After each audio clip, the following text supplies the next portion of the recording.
अच्छा, कल की जो हमारी क्लास थी उसमें हमने वर्किंग डायरेक्टरी पे काम किया था, वर्किंग डायरेक्टरी बनाई थी और पैकेजेस के बारे में पढ़ा था।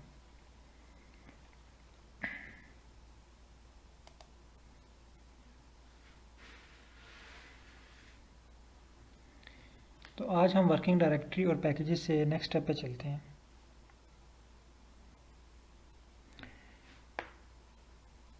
अगेन मैं आपको थोड़ी सी स्टोरी सुनाऊंगा ताकि जो बेसिक लेवल पे लोग हैं वो भी इसको पिक कर सकें, क्योंकि मुझे बार बार मैसेजेस यही आते हैं कि सर हम बिल्कुल ज़ीरो हैं आर में।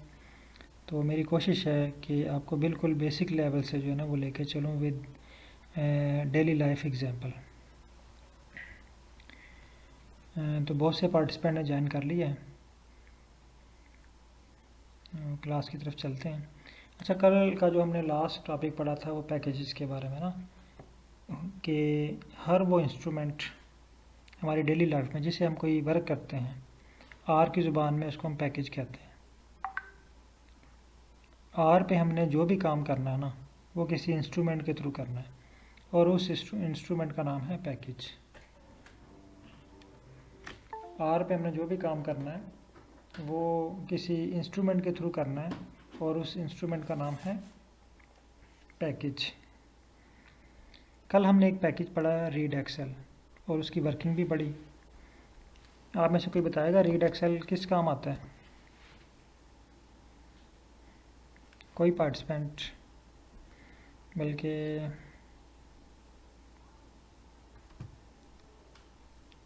इजाज़ुल हक साहब से पूछते हैं। इजाज़ुल हक साहब काइंडली आप बताएंगे कि रीड एक्सेल किस काम आता है? हाँ, एक्सेल की फ़ाइल को इंपोर्ट करने के लिए। आज हमारे पास हैं उस्मान साहब, ये अपने सुपरवाइज़र के पास बैठे हुए हैं।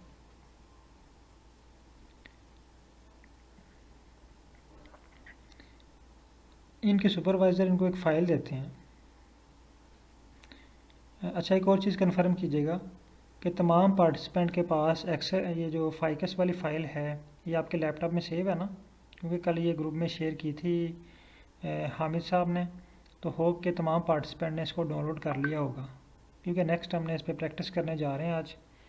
तो ये कंफर्म कर लीजिएगा, अगर नहीं आपने इसको अभी तक डाउनलोड किया तो व्हाट्सएप ग्रुप में ये शेयर है, आप इसको व्हाट्सएप ग्रुप से कॉपी करके डेस्कटॉप पे सेव कर लें।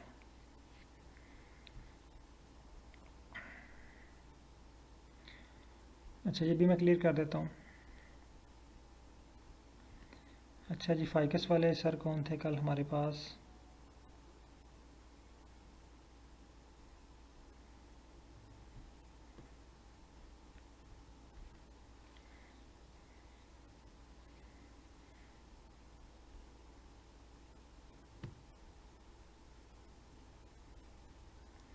आई थिंक हामिद साहब थे। हामिद साहब ने अभी तक ज्वाइन नहीं किया। बहरहाल हम उनकी एग्जांपल को लेके चलते हैं। अच्छा, हामिद साहब के सुपरवाइज़र कहते हैं कि ये एक्सेल की फ़ाइल पड़ी हुई है फाइकस की, इसको इंपोर्ट करें।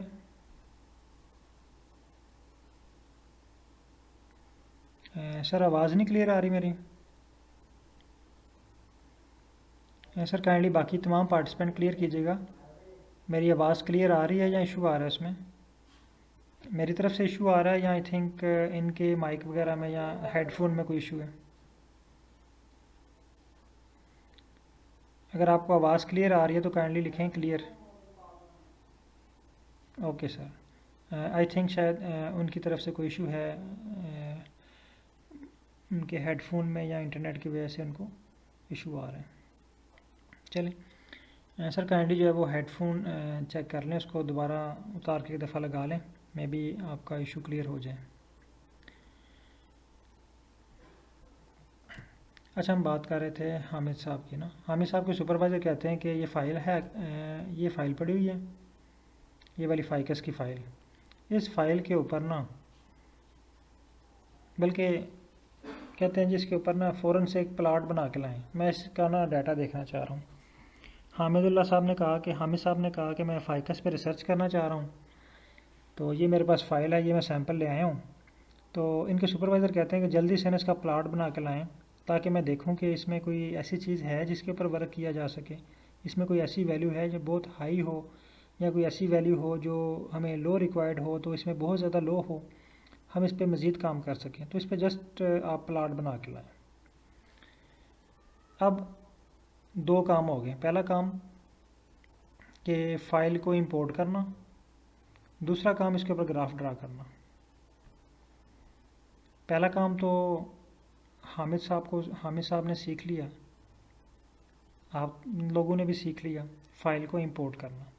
आज आप लोगों ने खुद फ़ाइल इंपोर्ट करनी है, मैंने आपको नहीं बताना, ठीक है। मैं अपनी फ़ाइल इंपोर्ट करने लगा हूँ, आप भी अपनी फ़ाइल इंपोर्ट करें, और फ़ाइल को इंपोर्ट करने के बाद फ़ाइल का स्क्रीनशॉट लेके मुझे ग्रुप में शेयर करें तमाम पार्टिसिपेंट। मैं अपनी फ़ाइल इंपोर्ट करने लगा हूँ, ये आज मैं आपको नहीं बताने लगा। हाँ, जिसको एरर आएगा या जिसको नहीं समझ, वो मुझसे पूछ सकते हैं। मैं फ़ाइल इंपोर्ट करने लगा हूँ, आप भी जल्दी से फ़ाइल को इंपोर्ट कर लें।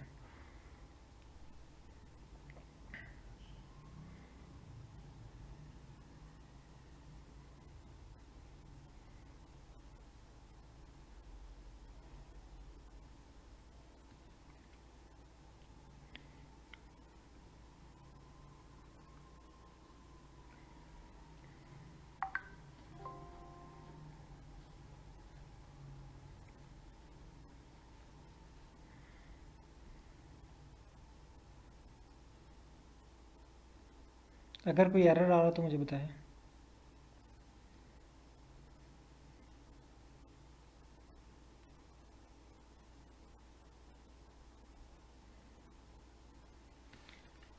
सर व्हाट्सएप ग्रुप में अगर शेयर करें तो वो ज़्यादा इजी होगा, क्योंकि यहाँ पे आप शेयर करेंगे तो फिर जब उसको डाउनलोड करते हैं ना, तो इस पर बर्डन पड़ जाता है नेट की स्पीड पे, और मे बी आपकी तरफ भी जो है ना वो स्पीड स्लो हो जाए। तो कोशिश किया करें इसको जो है ना व्हाट्सएप ग्रुप में शेयर किया करें।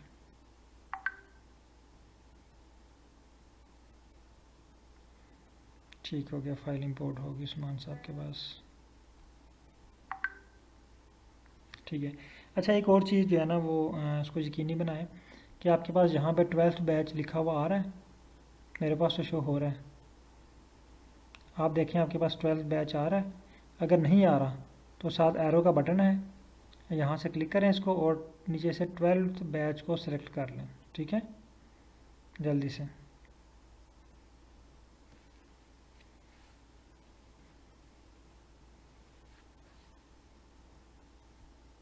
मेरे पास अभी रीड एक्सेल जो है वो इंस्टॉल हो रहा है, क्योंकि मैंने कल जो है नई वर्किंग डायरेक्टरी बनाई 12th बैच की, तो मैंने इसको रीड एक्सेल को इंस्टॉल नहीं किया था,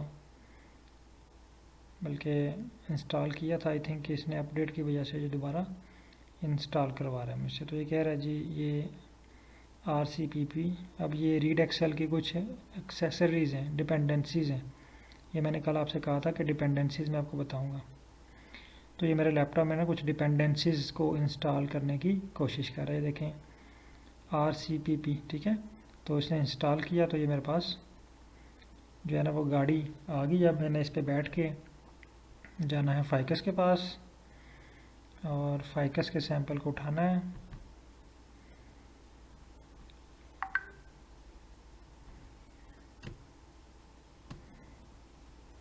यहाँ से फाइकस के सैंपल को पिक किया,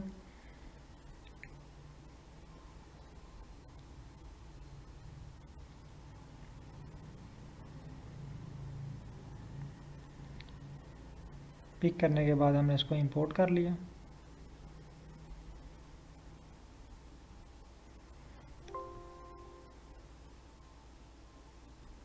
तो मेरे पास यहाँ पे देखें फाइकस की फ़ाइल शो हो गई है। होप कि अब तमाम पार्टिसिपेंट के पास ये स्टेप डन हो चुका होगा।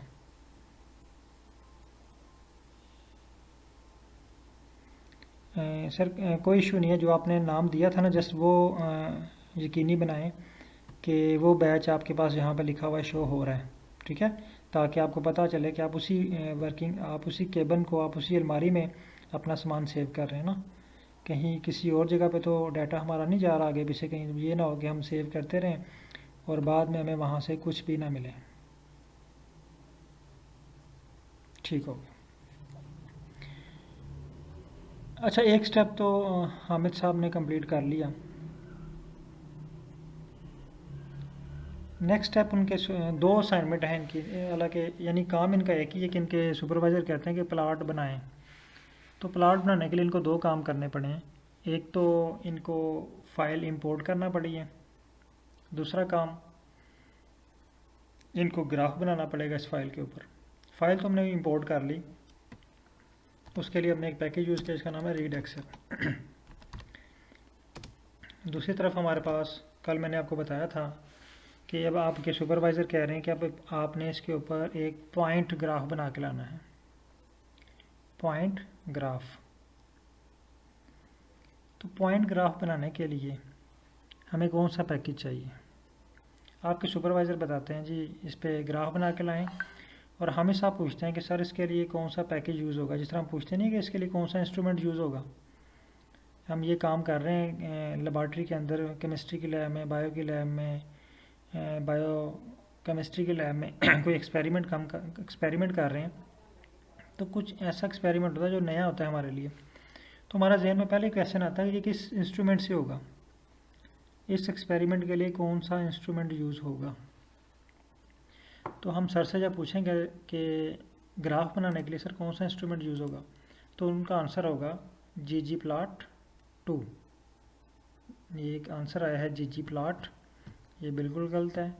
ggplot2, ggplot2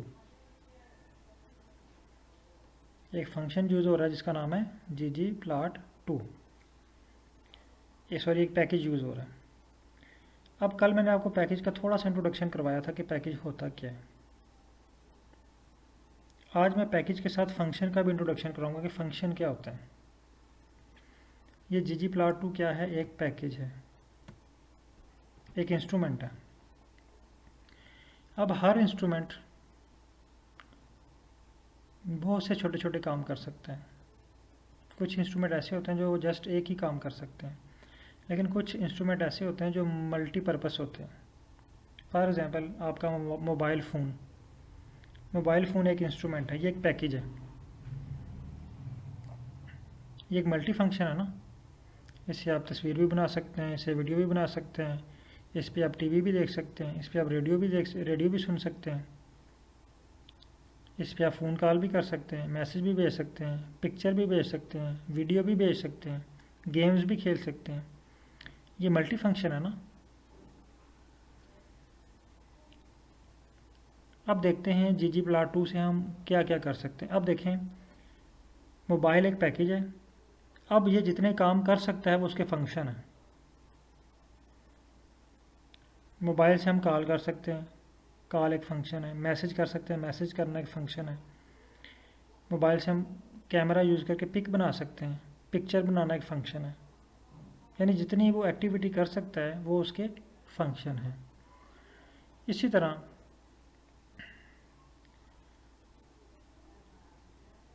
ggplot2 एक पैकेज है, ये कितने काम कर सकता है ये देखने के लिए ना, ये कितने काम कर सकता है, ये भी आप क्वेश्चन इसको जहन में रखें। इसका आंसर मैं अभी थोड़ी देर बाद आपको दूंगा। मैं यहाँ पे लिख देता हूँ, यहाँ पे रोमन में टाइप कर देता हूँ, कितने काम कर सकता है। ठीक है, ये क्वेश्चन है। ये अगर मैं भूल भी गया तो आपने मुझे रिमाइंड करवा देना कि सर ये क्वेश्चन रह गया। अब इतना तो हमें पता चल गया कि ggplot2 एक पैकेज है, इससे हम जो है ना ग्राफ बनाते हैं। ठीक है, आपके सुपरवाइज़र ने आपको फ़ाइल दी और कहा जी आप जाएं लैब में और इस पे प्लॉट ड्रा करके लाएं। आप क्या करेंगे? अब आपका सेकंड डे है ना लैब में।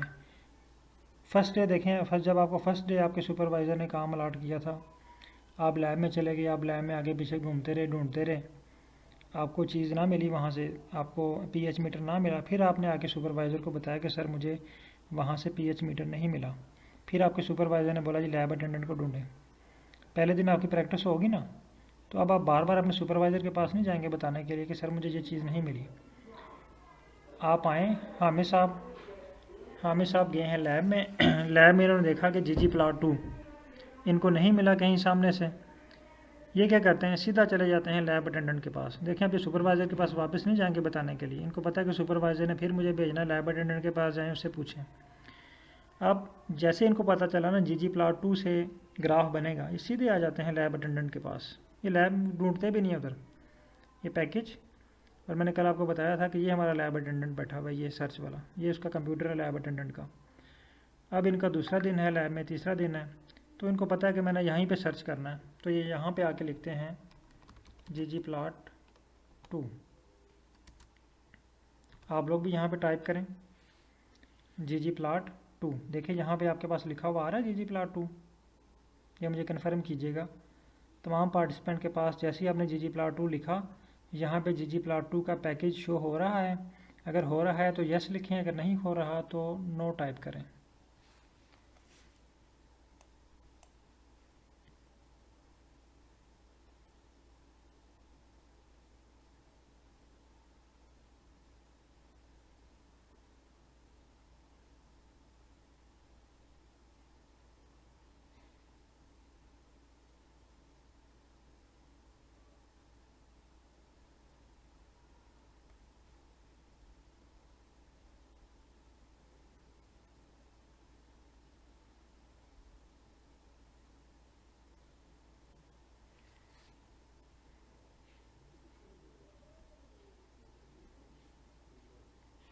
ठीक है, यानी हामिद साहब आज नहीं हैं हामिद साहब को जो है ना, वो हामिद सलीम साहब को जो ये मशीनरी अपनी लैब से नहीं मिली।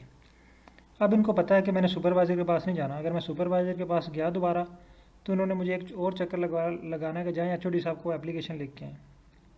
अब इनको पता चल गया कि अगर पैकेज नहीं है तो हमने क्या करना है, सीधा HOD साहब के पास चले जाना है। ये हम आ जाते हैं HOD साहब के पास, ये इंस्टॉल के बटन है, ये उनका ऑफिस है, ये इधर बैठे होते हैं, ठीक है। या जैसे ही हम इनके रूम में दाखिल हुए तो यहाँ पे एक एप्लीकेशन फॉर्म पड़ा हुआ है, तो HOD साहब कहते हैं जो आपको रिक्वायर्ड है यहाँ पे एप्लीकेशन लिखें, वो चीज़ें मैं आपको मंगवा देता हूँ। यहाँ पे हम लिखते हैं ggplot2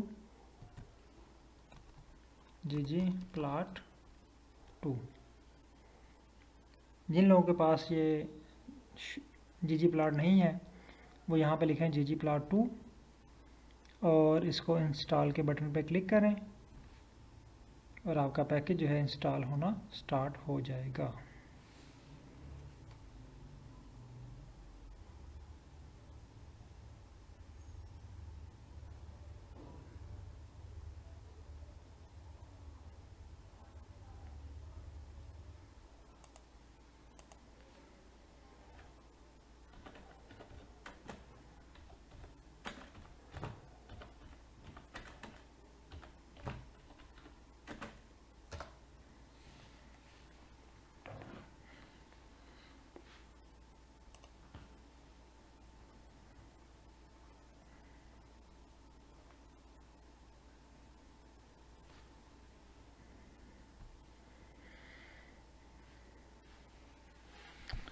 अब देखिए मेरे पास ये सक्सेसफुली अनपैक हो चुका है। अब आपको ये पता चल गया है कि जब ये लाइन नीचे आ जाए ना लिखी हुई सक्सेसफुली अनपैक्ड, तो आपने आंखें बंद करके यकीन कर लेना है कि हमारी लैब के अंदर ये इंस्ट्रूमेंट आ चुके हैं, है ना। अब हमारे ये लैब में इंस्ट्रूमेंट आ चुके हैं तो आपके पास यहाँ पे ggplot2 शो हो रहा होगा, ऐसा ही है।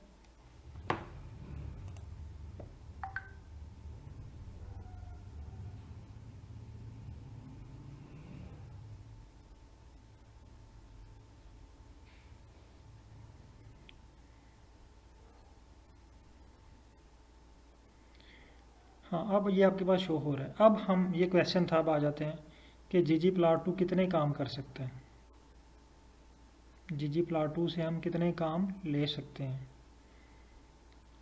ये चेक करने के लिए, ये मैंने क्वेश्चन टाइप किया था ना, मैंने आपको कहा था कि मुझे याद करवाना, कहीं भूल ना जाए, कि ggplot2 से हम कितने काम ले सकते हैं। हम आ जाते हैं इधर, ये ggplot2 पे क्लिक करें। इस पर क्लिक करने के बाद आपके पास एक और फाइल ओपन होती है,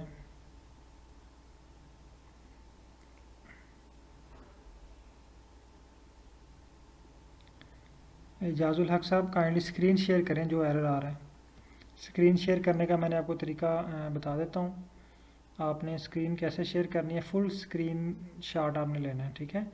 जिस तरह पहले आपने मुझे एक स्क्रीन शॉट शेयर किया था ना, जिसमें आपने फाइकस की फ़ाइल को इंपोर्ट करके दिखाया, कि मैं आपको बता देता हूँ। उस तरह मुझे चारों स्क्रीन का स्क्रीन शॉट शेयर करें, फिर मैं आपको बताता हूँ कि क्या इशू आ रहा है।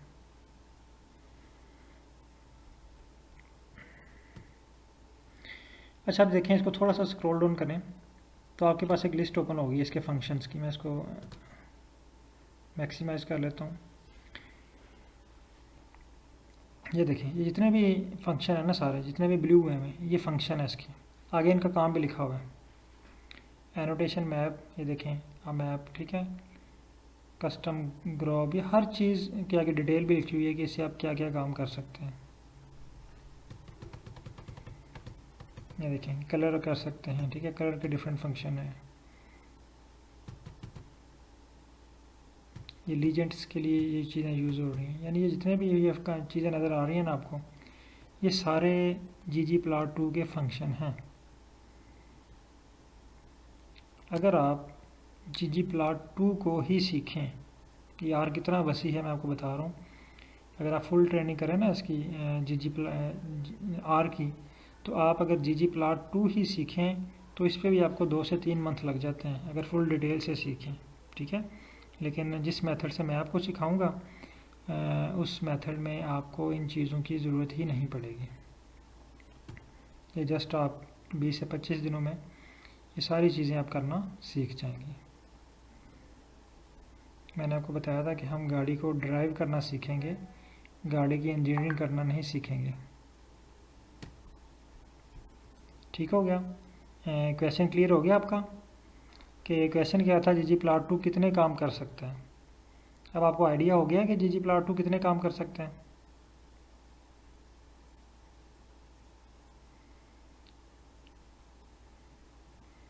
एजाजुल हक साहब के पास इशू आ गया। Sir kindly screen shot share कीजिएगा।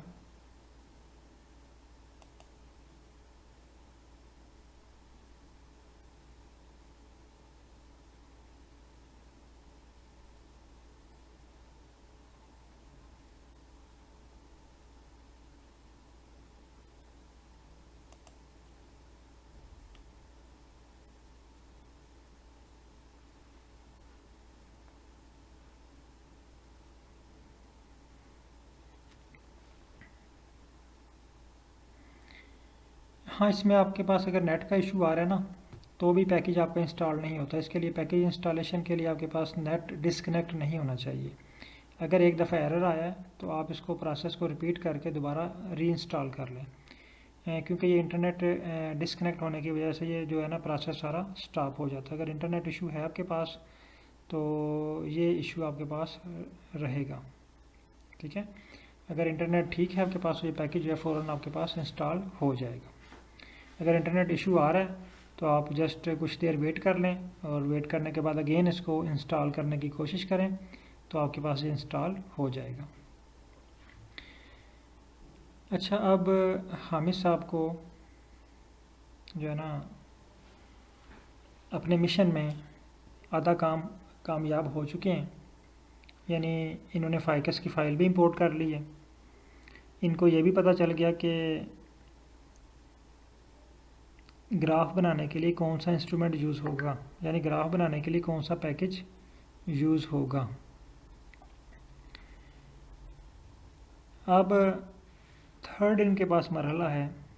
देखें, मशीनरी हमारे पास पड़ी हुई है सामने, देखें पीसीआर सामने पड़ा हुआ है हमारे, तो उसको रन करने के लिए हमारे पास प्रोटोकॉल भी तो होना चाहिए ना, मेथडोलॉजी भी तो होगी, कोई मेथड्स होगा ना, जिस मेथड्स के तहत हम उसको चलाएंगे। स्टेप 1 क्या करेंगे, स्टेप 2, स्टेप 3, स्टेप 4 स्टेप्स होंगे ना, उस स्टेप्स में हम परफॉर्म करते हैं। कोई भी काम हो वो तरतीब से जो है वो होता है। ऐसा तो नहीं हो सकता कि पहले हम जो है ना वो लास्ट स्टेप परफॉर्म करें और फिर जो है फर्स्ट स्टेप पे आ जाएं। सिंपल, अगर हमने माइक्रोस्कोपी करनी है तो सबसे पहले हम सैंपल को जो है वो वॉश करते हैं, फिर डिस्टिल वाटर से वॉश करते हैं इसको, ठीक है, फिर उसको वो कटिंग करते हैं, फिर माइक्रोस्कोप पे देखते हैं और फिर उसकी इमेज बनाते हैं ना, लास्ट स्टेप। तो सेम आर के ऊपर भी जब आपने कोई काम करना है तो उसके डिफरेंट स्टेप्स होंगे। अब इनको चाहिए मेथोडोलॉजी, मेथड, तरीक़ाकार। इंस्ट्रूमेंट इनके पास आ चुका है, तो इंस्ट्रूमेंट आ जाने के बाद पहला काम हमने क्या करना है, इंस्ट्रूमेंट को ऑन करना है।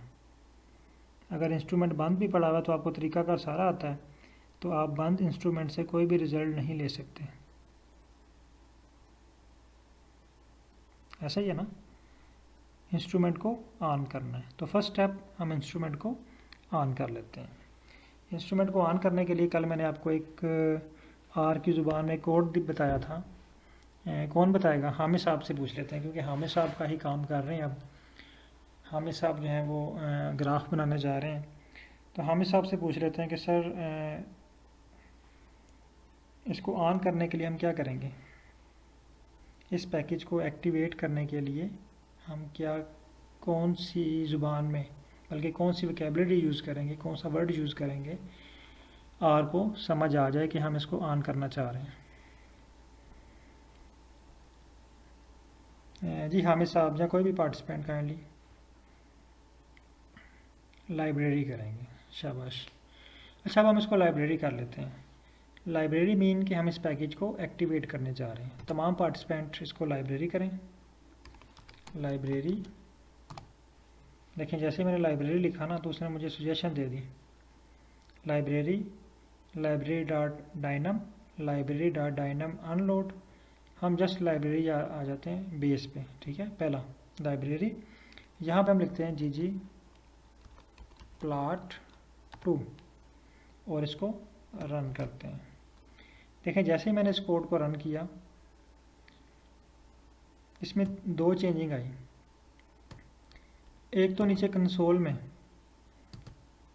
ठीक है, उसी तरह लाइब्रेरी लिखा हुआ आ गया, ये देखें सेम लाइब्रेरी लिखा हुआ नीचे आ गया। दूसरा पैकेजेस में देखें, जहाँ पे जी प्लॉट 2 लिखा है वहाँ पे टिक का साइन आ चुका है, वहाँ पे टिक मार्क आ गई है, टिक मार्क आ चुकी है।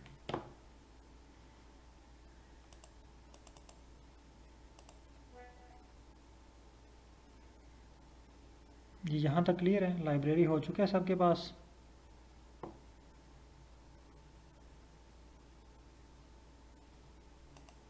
ठीक है। अच्छा, अब हम प्लॉट बनाने के पर्पस हमारे पास 2 होते हैं। जब भी हम कोई प्लॉट बनाते हैं ना, ग्राफ बनाते हैं, तो ग्राफ बनाने के 2 पर्पस होते हैं हमारे पास।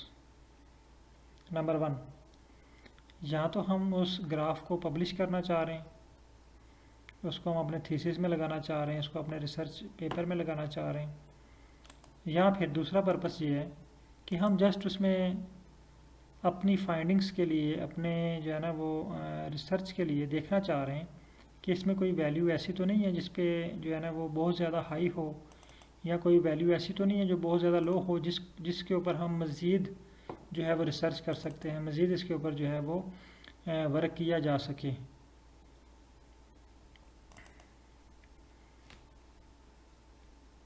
तो ये 2 पर्पस होते हैं, ठीक है।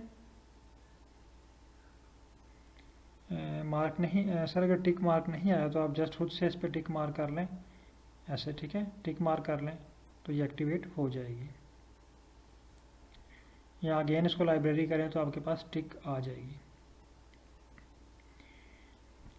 अच्छा, अब यहाँ पे 2 पर्पस हैं हमारे। नंबर 1 कि हम क्विक प्लॉट देखना चाहते हैं कि इसमें कोई डाटे में कोई वेरिएशन है, कोई ऐसी वैल्यू है जिसके ऊपर जिसको हम फाइंड करके उसके ऊपर मज़ीद वर्क किया जा सके, या हम इसको पब्लिश करना चाह रहे हैं। 2 पर्पस है मेन। जो सेकंड पर्पस है ना कि हम इसको पब्लिश करना चाह रहे हैं, तो जब हमने पब्लिश करना है तो हमारे पास जो प्लॉट है वो हाई क्वालिटी का होना चाहिए, उसकी ग्राफिक्स, उसकी इमेज, हर चीज़ HD फॉर्म में होनी चाहिए, ताकि अगर वो आप उसको पब्लिश करें या जब आप उसको MS वर्ड में पेस्ट करें तो उसको जूम करें तो उसके पिक्सल फट ना जाएं। क्योंकि मोस्टली ऐसा हो रहा होता है कि जब हम प्लॉट बनाते हैं ना इसमें एक्सेल में या किसी और सॉफ्टवेयर में, और जब हम उसको लेके आते हैं वर्ड में तो वो हमारे पेज पे फिट नहीं आता। हम उसको एक कान से पकड़ के खींच रहे होते हैं, कभी एक कॉर्नर पे, कभी दूसरे कॉर्नर पे, और खींचते खींचते उसका जो फॉन्ट साइज़ है वो भी डिस्टर्ब हो जाता है, और वो जो उसकी इमेज है, उसकी क्वालिटी है, वो भी डिस्टर्ब होती है। तो अगर हमें क्वालिटी का ग्राफ बनाना है तो उसके लिए जो हम फंक्शन यूज़ करेंगे ggplot का, ये फंक्शन ggplot का ही है, ठीक है, वो होगा ggplot। ये फंक्शन है, ये ggplot2 नहीं है, ये ggplot है। लेकिन अगर आपने अपने डाटे का रफ प्लॉट देखना है, उसको पब्लिश नहीं करना, सिर्फ देखने के लिए कि आपके डाटे के अंदर कोई वेरिएशन है, कोई स्पेसिफिक पॉइंट आप देखना चाह रहे हैं, तो जस्ट आप यूज़ करेंगे qplot। qplot होता है क्विक प्लॉट, फॉरन प्लॉट आपको मिल जाए, quick. ggplot grammar of graphics, यहाँ पे आप ग्रामर यूज़ करेंगे, ग्रामर इन्वॉल्व करेंगे, ठीक है, यानी आर की ज़ुबान में आर की ग्रामर इस पर अप्लाई करेंगे और इसकी क्वालिटी को जो है वो HD फॉर्म में या HD से भी बेहतर बनाएंगे। दो चीज़ें क्लियर हैं आपको? ggplot हम कब यूज़ करेंगे? जब हमने ग्राफ को पब्लिकेशन के लिए यूज़ करना है। लेकिन अगर आपको प्लॉट जस्ट चाहिए, लेकिन अगर आपको प्लॉट जो है वो जस्ट चाहिए व्यू करने के लिए, ठीक है, जस्ट डाटा व्यू, अपना डाटे का व्यू देखने के लिए, तो आप क्या करेंगे? qplot को यूज़ करेंगे, ठीक है। तो आज हम qplot को यूज़ करके, क्योंकि आपके हामिद साहब के सुपरवाइज़र ने इनसे कहा है कि आप qplot को यूज़ करके ग्राफ बना के लाएं। उन्होंने जस्ट डाटा देखना है, उन्होंने पब्लिश करने का नहीं कहा। ऐसा ही है ना, मैंने आपको शुरू से बताया था, जो आपको कहानी सुनाई थी, इनके सुपरवाइज़र ने कहा जी इस पे जल्दी से प्लॉट बना के लाएं, ताकि हम जस्ट डाटे को व्यू करें और इसमें देखें कि इस पे मज़ीद कोई काम किया जा सकता है आपके डाटे के ऊपर। आपकी जो इंटरेस्ट है फाइकस की, इसमें कोई चीज़ ऐसी है जिसके ऊपर मज़ीद काम किया जा सके, तो आपको उन्होंने टारगेट दे दिया प्लॉट बनाने का। अब हम qplot को यूज़ करके टारगेट बनाते हैं, सॉरी ग्राफ बनाते हैं। अच्छा, qplot और ggplot2 की एग्जांपल मैं एक और छोटी सी डेली लाइफ से मैं देता हूँ। मोबाइल फ़ोन में आपने देखा होगा कि एक ऑप्शन होता है मैसेज का, वहाँ से आप टेक्स्ट मैसेज कर सकते हैं। लेकिन एक और ऑप्शन होता है जहाँ से आप टेक्स्ट मैसेज कर सकते हैं, व्हाट्सएप। व्हाट्सएप पे टेक्स्ट मैसेज की क्वालिटी बहुत अच्छी होती है, वहाँ पे आप ग्राफिक्स भी साथ यूज़ कर सकते हैं, वहाँ पे आप वॉइस नोट भी कर सकते हैं, शॉर्ट वीडियो भी कर सकते हैं, और भी काफ़ी सारी चीज़ें व्हाट्सएप पे आप शेयर कर सकते हैं मैसेज की फॉर्म में। लेकिन मैसेज में सिंपल आपके पास बहुत कम ऑप्शन होते हैं ना, बल्कि एक ही ऑप्शन होता है, आपने टेक्स्ट टाइप करना है और उसके अलावा उस पर कोई ऑप्शन नहीं होता। लेकिन व्हाट्सएप पे काफ़ी सारे ऑप्शन आपको मिल जाते हैं। सेम इसी तरह ये समझ ले कि जो qplot है ना, ये आपका मैसेज है, और ggplot2 ये आपका व्हाट्सएप है, यानी वो एडवांस है और ये सिंपल है। उसमें आपकी जो क्वालिटी है वीडियो कॉल की, वीडियो जो है वो पिक्चर भेजने की, टेक्स्ट भेजने की, वो काफ़ी बेहतर है बनिस्बत मैसेज के। तो सेम जहाँ पे जो qplot है, इसकी जो क्वालिटी लो होती है, लेकिन ये आपको प्लॉट फ़ौरन मिल जाता है, जबकि ggplot2 पे थोड़ा सा काम ज़्यादा करना पड़ता है, लेकिन इसकी क्वालिटी जो है वो अच्छी होती है, बेहतर होती है। अच्छा, अब हम चलते हैं qplot की तरफ। हमने मशीन को भी ऑन कर लिया, मशीन ढूंढ भी ली, उसको ऑन भी कर लिया, अब हमने इसके ऊपर प्लॉट करना है। तो अब हम आते हैं प्रोसीजर की तरफ। प्रोसीजर क्या है इसका? पहला स्टेप, जिस फंक्शन को आपने यूज़ करना है ना, देखें मोबाइल में हमने जिस फंक्शन को यूज़ करना होता है, पहले उस फंक्शन को ओपन करते हैं। आपने फेसबुक यूज़ करनी है ना, तो आप फेसबुक से कोई कमेंट करना है तो आप पहले फेसबुक को ओपन करेंगे। आपने ईमेल करनी है तो आप जीमेल को ओपन करेंगे। आपने जो है ना किसी को इमेज भेजनी है तो आप मैसेंजर ओपन करेंगे या व्हाट्सएप ओपन करेंगे। तो जो काम कर रहे हैं ना आप, पहले उस फंक्शन को ओपन करना है, ठीक है। तो हम qplot पे काम करने लगे तो पहले qplot को ओपन करेंगे। तो मैं यहाँ पे लिखता हूँ qplot।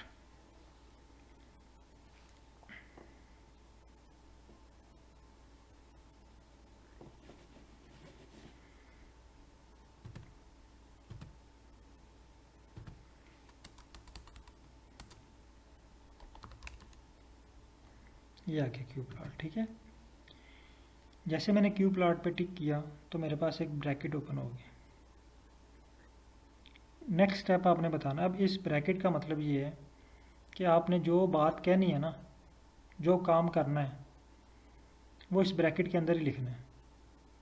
बाहर आ गया हमारा फंक्शन, और फंक्शन के अंदर अब हम लिख रहे हैं। देखें ना, व्हाट्सएप ओपन करके व्हाट्सएप के अंदर हम चीज़ें लिखते हैं, बाहर तो नहीं लिख सकते ना। तो इसी तरह ये जो हमने क्यू प्लॉट को ओपन किया, जब इसको ओपन किया तो इसके गिर्द 2 ब्रैकेट्स आ गई। अब हम अपनी स्टोरी जो है, हमारी जो कहानी है, जो हमने काम करना है, जो हमारा प्रोसीजर है, जो हमारा प्रोटोकॉल है, वो हम इस ब्रैकेट्स में लिखेंगे। सबसे पहले हमने इसको बताना है डाटा। हमारे पास डाटा क्या है, मैं यहाँ पे लिखता हूँ डाटा इक्वल, आप भी ये टाइप करें मेरे साथ। काइंडली ये स्टेप तमाम पार्टिसिपेंट ने मेरे साथ परफॉर्म करने हैं।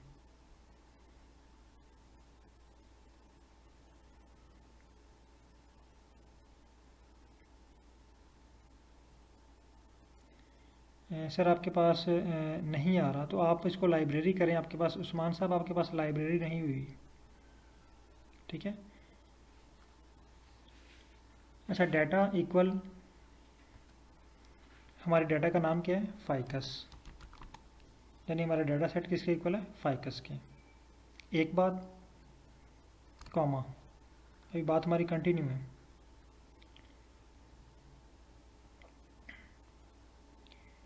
नेक्स्ट हम इसको बताते हैं। अच्छा, यहाँ पे मैं कोई चीज़ आपको और ऐड कर दूँ, ग्राफ के कंपोनेंट्स, इसको भी यहीं पे रोकते हैं, वो ज़रूरी है, तब हमारा जो है ना ये टास्क कंप्लीट होगा आज का। ये कोड यहीं तक लिखें और इसको अभी स्टॉप करें।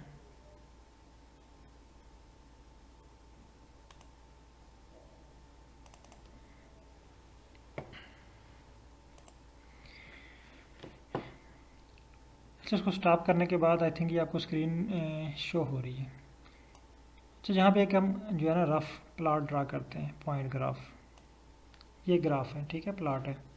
इसके 2 एक्सिस हैं, एक्स एक्सिस, वाई एक्सिस, ठीक है, और ये पॉइंट्स हैं जहाँ पे प्लॉट बना हुआ है।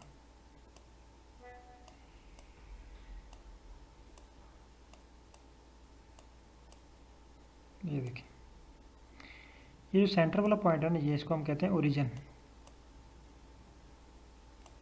यहाँ पे कुछ टिक्स लगी होती हैं, इन पे डाटा लिखा होता है, कुछ वैल्यूज़ होती हैं, ठीक है। इस तरह इस साइड पे कुछ वैल्यूज़ होती हैं। इन पॉइंट्स को हम कहते हैं एक्स टिक, एक्स टिक, TICK, ठीक है, टिक्स। और ये वाली जो है ना वाई एक्सिस के ऊपर ये होती हैं वाई टिक्स। अब वो पॉइंट जहाँ पे एक्स और वाई एक्सिस के पॉइंट आपस में मिलते हैं, ये वाले पॉइंट्स जहाँ पे प्लॉट बनता है ना, इसको हम बोलते हैं कोऑर्डिनेट। ये पॉइंट, ठीक है, जहाँ पे एक्स और वाई एक्सिस आपस में क्रॉस होते हैं, इस पॉइंट को हम बोलते हैं कोऑर्डिनेट। ये यहाँ पे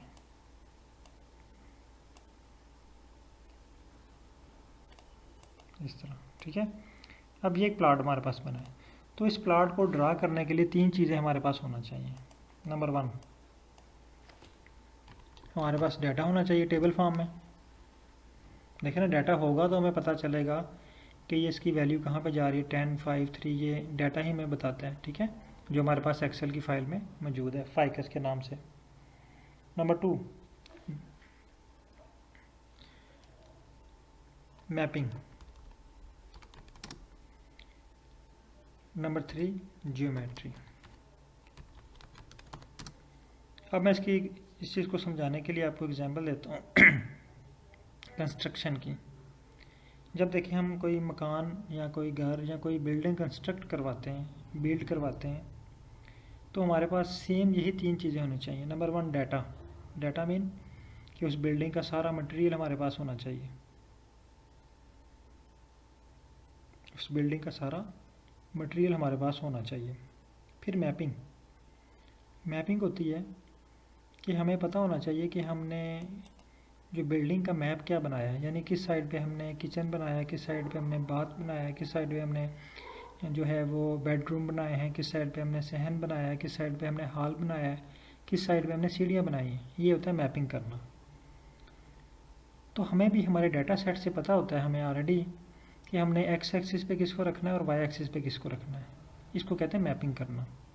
यानी हमारा डाटा सेट है, डाटा सेट में से मैं आपको ये दिखाता हूँ, एक मिनट, सॉरी ये नहीं, फॉर एग्जांपल फाइकस वाली फाइल है आपके पास है, आप देख सकते हैं उसको, उसमें 5 कॉलम है।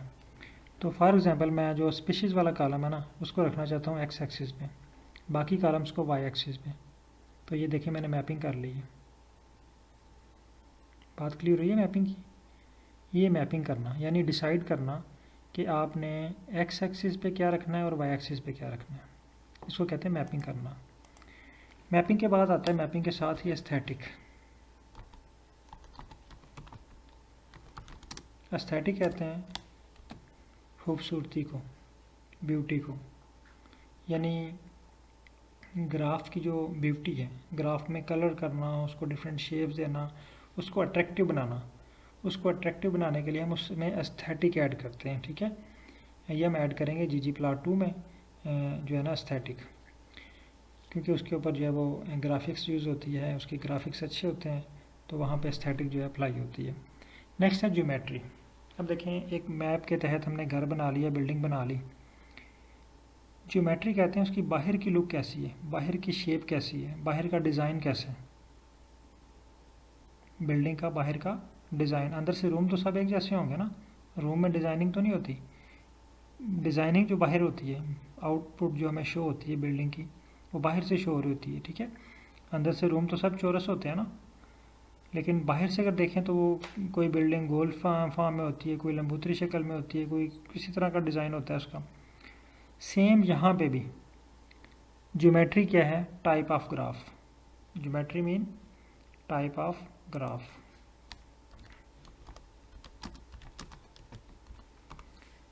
टाइप ऑफ ग्राफ यानी ये जो ग्राफ, ये भी हमने जो बनाया ना, ये है पॉइंट ग्राफ। यहाँ पे लाइन ग्राफ भी ड्रा कर सकते हैं इस तरह, ये लाइन ग्राफ, बार ग्राफ भी ड्रा हो सकता है, ठीक है। फिर बॉक्स प्लॉट भी ड्रा हो सकता है, ठीक है, इस तरह बॉक्स बने हों। फिर इस तरह जो है ना वो इस तरह का प्लॉट भी ड्रा हो सकता है, डेंसिटी प्लॉट, फिर स्मूथ प्लॉट, ठीक है। तो ये डिफरेंट जो प्लॉट हैं इसको कहते हैं, यानी जो इसकी लुक होती है आउटर लुक प्लॉट की, ठीक है।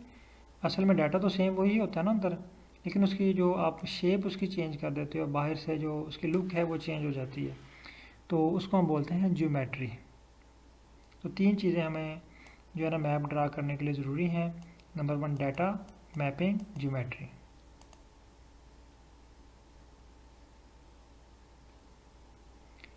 ये लाजमी नहीं है कि आप independent value on x axis रखें या डिपेंडेंट ऑन वाई एक्सिस रखें।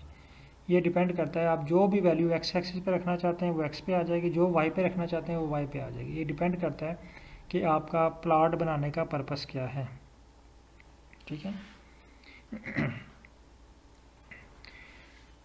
और दूसरा, हम यहाँ पे भी इतनी मुश्किल टर्म्स जो है ना वो डिपेंडेंट, इंडिपेंडेंट, वेक्टर, ये मुश्किल मुश्किल टर्म में अभी हम नहीं जाएंगे, ताकि जो है ना वो जो न्यू पार्टिसिपेंट हैं, ख़ास तौर पे जो स्टूडेंट्स हैं हमारे पास, वो कंफ्यूज ना हों। अभी जस्ट हम इसको आसान ज़ुबान में क्लियर करेंगे। अच्छा, होप कि ये आपको 3 चीज़ें क्लियर हो गई होंगी कि एक तो डाटा हमारे पास होना चाहिए, दूसरा मैपिंग होना चाहिए, और तीसरा ज्योमेट्री।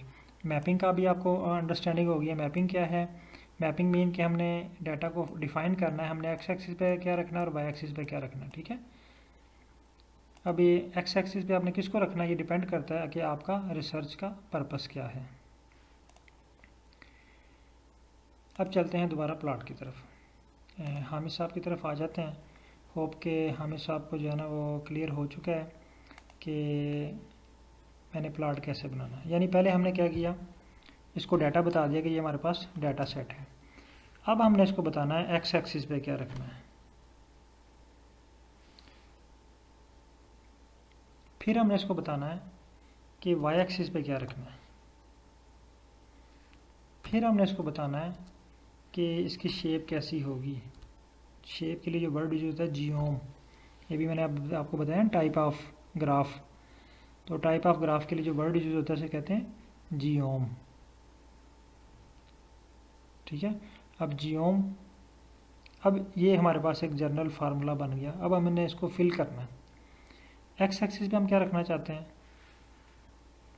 हमें नहीं पता क्या रखना चाहते हैं। चलें हम फाइल ओपन करते हैं, यहाँ से देखते हैं। यहाँ पे हम ऐसा करते हैं कि एक्स एक्सिस पे हम रख लेते हैं पेटल विड्थ और वाई एक्सिस पे पेटल लेंथ। ये जस्ट मैं प्रैक्टिस के लिए बता रहा हूँ आपको। आप इसको स्पीशीज़ भी रख सकते हैं, कोई भी रख सकते हैं जो आपकी रिक्वायरमेंट है। ये आपको पता होगा, आपका जो डाटा सेट है, आपकी जो रिसर्च है, उसके मुताबिक आपको पता होगा कि आप किसको जो है ना वो एक्स एक्सिस पे रखना चाहते हैं और किसको आप वाई एक्सिस पे रखना चाहते हैं। आपका डिपेंडेंट वेरिएबल कौन सा है, इंडिपेंडेंट वेरिएबल कौन सा है, ये आपको आपके डाटा सेट से पता होगा। हम उन चक्रों में नहीं पड़ेंगे, हम जस्ट इस पर अभी प्लॉट ड्रा करते हैं। अब देखें हम फॉर एग्जांपल यहाँ पे हमारे पास पहला है पेटल विड्थ। हम पेटल विड्थ और सेपल विड्थ के दरमियान प्लॉट बना लेते हैं। पेटल विड्थ और सेपल विड्थ के दरमियान प्लॉट ड्रा करते हैं, यानी एक्स एक्सिस पे आ जाए सेपल और वाई एक्सिस पे पेटल। अब यहाँ पे देखें, अगर तो ये तो आसान से है ना सेपल और पेटल, बास का कुछ मुश्किल स्पेलिंग होते हैं तो जो हमें याद नहीं रहते, जिनको अंडरस्टैंड करना हमारे लिए मुश्किल होगा।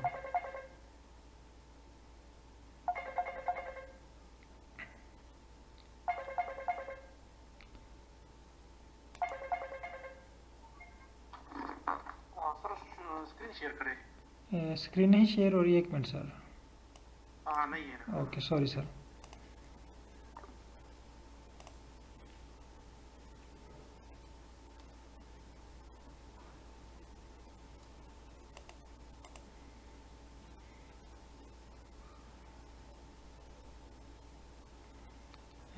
वेरी सॉरी, एक्चुअली मुझे पता नहीं चला, मैंने वो वाइट बोर्ड क्लोज़ किया और शायद जो है वो स्क्रीन पूरी क्लोज़ होगी। चले मैं अगेन स्टार्ट से शुरू करता हूँ।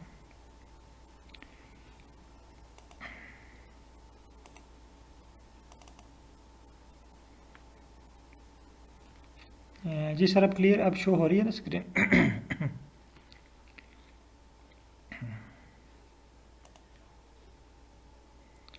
ठीक है। अच्छा, जो ग्राफ के बारे में मैंने बताया था वहाँ तक आई थिंक आपको स्क्रीन शो हुई है,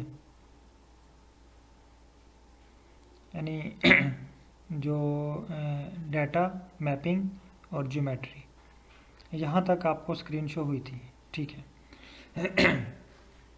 अच्छा, ये मैं दोबारा यहाँ पे आपको बता देता हूँ कि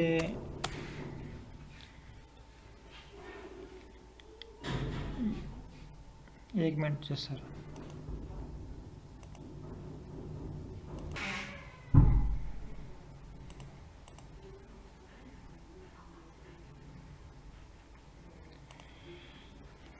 सॉरी एक्चुअली। अच्छा, हम बात कर रहे थे कि जो डाटा सेट है हमारे पास वो फाइकस है। यहाँ तक तो हमने कोड लिख लिया था। इसके बाद हम आगे चलते हैं। अब जो बात हमें जो हमने ग्राफ देखा उससे ये बात क्लियर हुई कि हमारे पास तीन चीज़ों का होना ज़रूरी है। Number 1 data, number 2 x axis, number 3 ये देखें जब भी कोई बात ख़त्म होनी है तो आपने उसके बाद फुल कॉमा डालना है। ठीक है। नंबर 3 हमारे पास होना चाहिए वाई एक्सिस। नंबर 4 हमारे पास होना चाहिए जियोम। जियोम कहते हैं ज्योमेट्री, टाइप ऑफ ग्राफ, यानी हमने यहाँ पे बताना भी हमने कौन सा टाइप का ग्राफ बनाना है। तो अब्दुल रहमान साहब, मेरी आवाज़ अब क्लियर है कि नहीं? वो जस्ट मैंने 1 मिनट के लिए जस्ट खुद ही साइलेंट किया था। ठीक है सर, ओके सर, बहुत शुक्रिया। अच्छा, ये तीन चीज़ें हमारे पास होना ज़रूरी हैं ग्राफ बनाने के लिए। डाटा, फिर एक्स एक्सिस डिफ़ाइन करना, वाई एक्सिस डिफ़ाइन करना और टाइप ऑफ ग्राफ डिफ़ाइन करना, यानी आप कौन सी टाइप का ग्राफ बनाना चाह रहे हैं। फॉर एग्ज़ाम्पल हम यहाँ पे एक्स एक्सिस पे रखना चाह रहे हैं, यहाँ पे आ जाते हैं फाइल पे और यहाँ से देखते हैं पेटल विड्थ। अगर हम यहाँ से देख के लिखेंगे ना, क्योंकि ये तो स्पेलिंग आसान है, बाज़ का कुछ ऐसे मुश्किल स्पेलिंग आ जाते हैं जो बार बार देखना पड़ते हैं। तो इस मुश्किल से बचने के लिए हमारे पास एक छोटा सा ट्रिक है। एक और बात आपको बता दूं कि ये केस सेंसिटिव है। केस सेंसिटिव मीन कि अगर आपके स्पेलिंग मिस्टेक हो जाते हैं या आपका जो है वो कोई वर्ड कैपिटल है तो आपने इसको स्मॉल लिख दिया, या स्मॉल है तो आपने इसको कैपिटल लिख दिया, तो ये आपको फ़ौरन एरर दे देगा। ठीक है, तो ये आपने चीज़ें ध्यान से लिखनी है। तो इस गलती से बचने के लिए, यानी गलती को मिनिमाइज़ करने के लिए हम एक ट्रिक यूज़ करते हैं। हम यहाँ पे टाइप करते हैं फाइकस। आप भी लिखें फाइकस। फाइकस लिखने के बाद यहाँ पे डॉलर साइन। देखें जैसे मैंने फाइकस के बाद डॉलर साइन टाइप किया ना, तो उसने मुझे एक लिस्ट ओपन करके दे दी है। मैं बजाय यहाँ पे टाइप करने के, मैं यहाँ पे लिख लेता हूँ, इसको जस्ट सेलेक्ट कर लेता हूँ पेटल विड्थ को। ठीक है, वाई एक्सिस पे, ये वाई मैंने वैसे लिखा था, यहाँ पे आपने कुछ भी नहीं लिखना। ठीक है, इसको डिलीट करें, उसको ऑलरेडी पता चल जाएगा कि पहले एक्स एक्सिस है फिर वाई एक्सिस है। मैं यहाँ पे लिखता हूँ फाइकस डॉलर साइन। देखें अगेन लिस्ट ओपन हो गई है। यहाँ से हम सेलेक्ट कर लेते हैं सैपल विड्थ। आप भी सैपल विड्थ को सिलेक्ट करें और ये जो अब देखें हमने अपना मतलब निकाल लिया, इससे अपना काम ले लिया, स्पेलिंग हमने लिख ली है बिल्कुल करेक्ट। हम इसको डिलीट कर देते हैं फाइकस और डॉलर साइन को कॉमे तक। ठीक है, फिर पीछे भी हमारे पास लिखा हुआ ये डॉलर साइन और फाइकस, इसको हम डिलीट कर देते हैं। दो चीज़ें हमारे पास मुकम्मल हो गई, हमने डाटा भी बता दिया, उसको एक्सिस भी बता दी है। तीसरी चीज़ पे आ जाते हैं हम, जियोम पे। यहाँ पे जियोम पे आते हैं तो यहाँ पे हमने क्लोजिंग ब्रैकेट थी हमारे पास यहाँ पे। ठीक है, क्लोजिंग ब्रैकेट में हम स्ट्रिंग मीन इन्वर्टेड कामा, ये डबल कॉमा या डबल इन्वर्टेड कामा या स्ट्रिंग भी इसे कहते हैं। इसमें आपने लिखना है पॉइंट।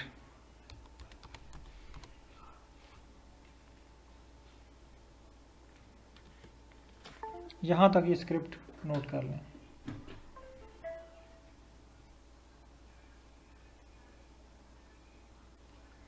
तमाम पार्टिसिपेंट यहाँ तक ये स्क्रिप्ट नोट करें। स्क्रिप्ट को नोट करने के बाद डन लिख दें।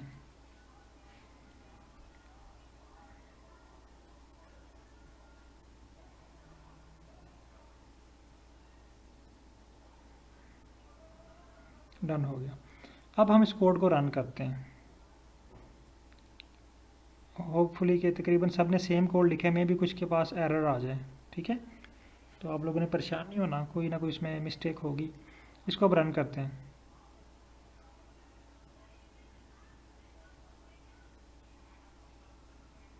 सॉरी, वन टाइप है पेटल विड्थ और सैपल विड्थ। ठीक है, ये जस्ट सारा भी प्रैक्टिस के लिए कर रहे हैं ना। जब स्टेप, ये भी फर्स्ट ग्राफ है हमारा, तो जब हम कॉम्प्लिकेटेड की तरफ आएंगे तो हम सारी चीज़ों पे ग्राफ बना के देखेंगे। ठीक है, आसान चीज़ों से हम मुश्किल की तरफ जाएंगे। पहले दो चीज़ों के दरमियान ग्राफ बनाना सीख लें, फिर हम नेक्स्ट जो है ना वो तमाम वेरिएबल्स के दरमियान ग्राफ बनाना सीखेंगे। अच्छा, इसको रन कर देते हैं। देखिए मैंने इसको रन किया, आप इसको रन करें। रन कर कैसे करना है आपने, ये भी सर मैं आपको क्लियर करता हूँ। पॉइंट क्यों लिखा मैंने, ये पॉइंट ग्राफ की टाइप है। अब इसमें आप कितनी टाइप के ग्राफ बना सकते हैं, अगर आप यहाँ पे लिखें, मैं यहाँ पे एक लिखता हूँ सिंपल जियोम। ये देखें जैसे मैंने जियोम लिखा ना, इसने मुझे एक लिस्ट ओपन करके दे दी। जियोम अल्बाइन, जियोम एरिया, जियोम बार। जियोम का मतलब है टाइप ऑफ ग्राफ। आर की ज़ुबान में ज्योमेट्री का मतलब है टाइप ऑफ ग्राफ। ये भी नोट कर लें, ज्योमेट्री का मतलब क्या है, टाइप ऑफ ग्राफ। अब देखें मैंने यहाँ पे जियोम लिखा है, मैं अगेन लिखता हूँ जियोम, तो ये हमारे पास एक लंबी सी लिस्ट ओपन होगी। ये सारे ग्राफ जो है ना हम ये आर को यूज़ करते हुए, इसको यूज़ करते हुए, ggplot2 को यूज़ करते हुए ड्रा कर सकते हैं। ठीक है, मैं इसको डिलीट कर देता हूँ। आपने भी अगर ये टाइप किया तो इसको डिलीट कर दें। अच्छा, अब हामिद साहब बहुत खुश हुए जी, इन्होंने फर्स्ट प्लाट ड्रा कर लिया। होप के तमाम पार्टिसिपेंट के पास ये प्लाट ड्रा हो चुका होगा। अगर किसी के पास एरर आया तो बता सकते हैं।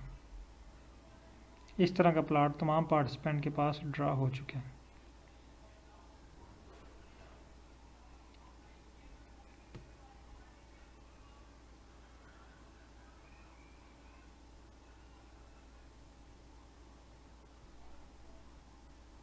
सर काइंडली डन हो चुका है तो बता दें डन। अगर एरर आया तो एरर लिखें कि एरर आया, डन, ठीक हो गया सर। अच्छा, अब हामिद सलीम साहब जो है ना बहुत खुश हुए हैं और भागे भागे अपने सुपरवाइज़र के पास गए हैं। सुपरवाइज़र साहब से कहते हैं कि सर मैंने प्लाट बना लिया, चेक करें। सुपरवाइज़र साहब प्लाट दे के कहते हैं ठीक है प्लाट तो बन गया है, लेकिन ये जो अपने पॉइंट्स हैं ना ये सारे आप ब्लैक कर लाए हैं, तो मुझे कैसे पता चलेगा कि ये जो ये फर्स्ट वाले पॉइंट हैं ये कौन सी स्पीशीज़ के हैं, ये वाले पॉइंट कौन सी स्पीशीज़ में हैं? क्योंकि हमारे पास 3 स्पीशीज़ है ना, तो इनकी स्पीशीज़ की बेस पे इनको डिफ्रेंशिएट करके लाए ना। मुझे नहीं पता चल रहा कि इसमें पॉइंट कौन सी स्पीशीज़ की कौन से हैं।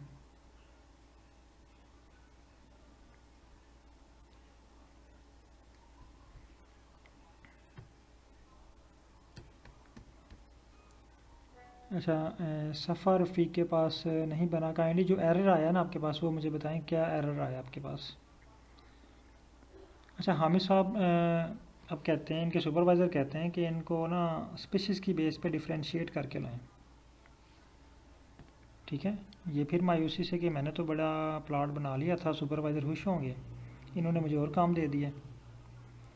वो कहते हैं जिसके ऊपर ना आप इसको स्पीशीज़ की बेस पे डिफ्रेंशिएट करके लाएं। आप कहते हैं ठीक है। आप क्या करते हैं, पॉइंट के आगे कॉमा डालते हैं, एक नई बात शुरू, इसको कहते हैं यार मेरे सुपरवाइज़र कह रहे हैं कि यहाँ पे ना स्पीशीज़ की बेस पे डिफ्रेंशिएट इसको करके लाएं। तो हम इसको कर देते हैं कलर। कलर के लिए यूज़ होता है COL। कलर का कोड क्या है, COL का मतलब क्या होता है आर की ज़ुबान में कलर। जिस तरह लाइब्रेरी का मतलब क्या होता है एक्टिवेट करना, COL का मतलब है कलर। कलर हमने करने हैं स्पीशीज़ की बेस के ऊपर। ठीक है, यहाँ पे S हमारे पास कैपिटल है तो मैं S कैपिटल टाइप करूँगा। अगर आपके पास स्मॉल है तो आप स्मॉल टाइप करेंगे, क्योंकि हमारी फ़ाइल सेम है तो इसमें S जो है वो कैपिटल है। और इसको रन करते हैं।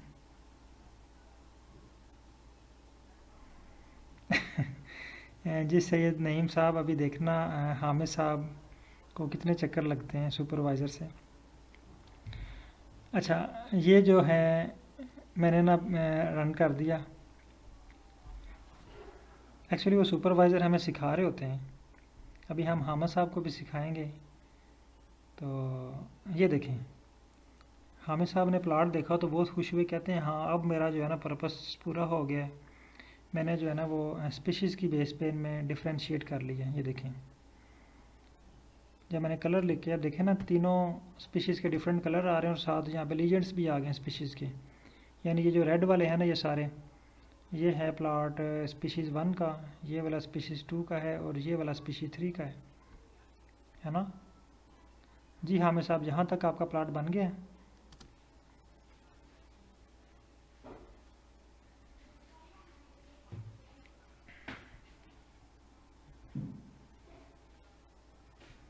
यहाँ तक अगर आपका डन हो चुका है। हाँ, आपने लाइब्रेरी नहीं किया हुआ, काइंडली आप इसको लाइब्रेरी कर लें।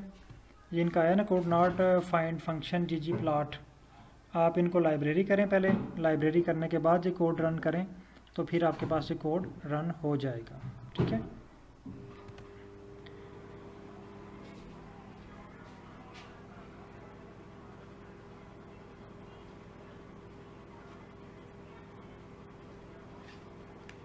चलिए ठीक है। आई थिंक ये कोड रन हो चुका है आप लोगों के पास। अगर कोई एरर आ रहा है तो आप व्हाट्सएप पे जो है ना वो मुझे मैसेज कर दें, मैं आपको उसका रिप्लाई करता हूँ। तो आज की जो क्लास थी हमारी वो यहीं तक थी। तो इंशाल्लाह कल जो है ना हम हामिद साहब को 5-7 चक्कर लगाएंगे और तो फिर इंशाल्लाह कोई नेक्स्ट पार्टिसिपेंट की बारी आएगी, क्योंकि इनका जो टास्क है वो भी कंप्लीट नहीं हुआ। तो यहाँ तक तमाम पार्टिसिपेंट डन कर लें, इसको प्लाट को बनाएं और ग्रुप में शेयर कर दें। शेयर करने का तरीका ये है, वो भी मैं आपको बता देता हूँ। यहाँ पे आपको जूम का एक बटन शो हो रहा होगा। ये शफ़ा रफ़ीक का जो मैसेज है ना, ये मेरे पास ओपन नहीं हो रहा, काइंडली आप व्हाट्सएप पे सेंड कर दें। अच्छा, यहाँ पे इसको जूम का बटन पे क्लिक करें, ये स्क्रीन जो है ना वो जो जूम हो जाएगी। यहाँ पे राइट क्लिक करें, इसको कॉपी करें और कॉपी करने के बाद इसको जो है वो पेस्ट कर दें व्हाट्सएप पे। ठीक है, मैं इसको यहाँ पे कॉपी करके व्हाट्सएप पे पेस्ट कर दूँ।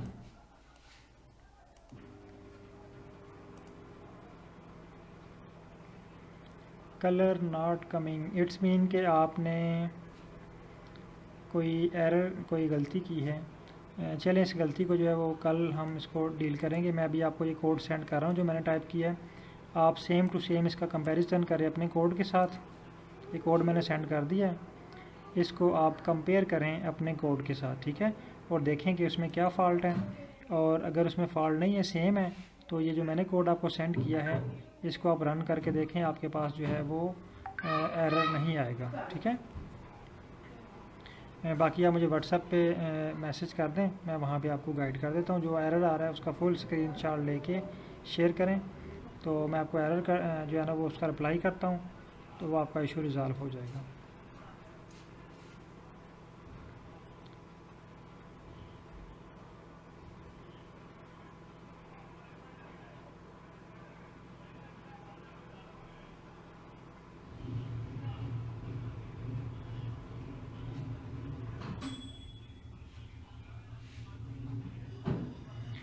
ये इसको सेव करने की ज़रूरत है, मैं आपको सेव करने का तरीका बता देता हूँ। यहाँ से आप एक्सपोर्ट कर सकते हैं, एक्सपोर्ट, ये देखें एक्सपोर्ट का बटन है यहाँ पे, यहाँ से आप सेव कर सकते हैं। लेकिन अभी ये हाई क्वालिटी में यहाँ से सेव नहीं होगा। ठीक है, अभी जस्ट आप इसको ग्राफ बनाने की प्रैक्टिस करें।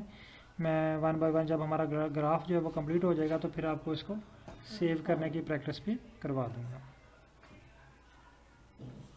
ठीक हो गया, चलें, सही है सर, बहुत शुक्रिया, अल्लाह हाफिज़।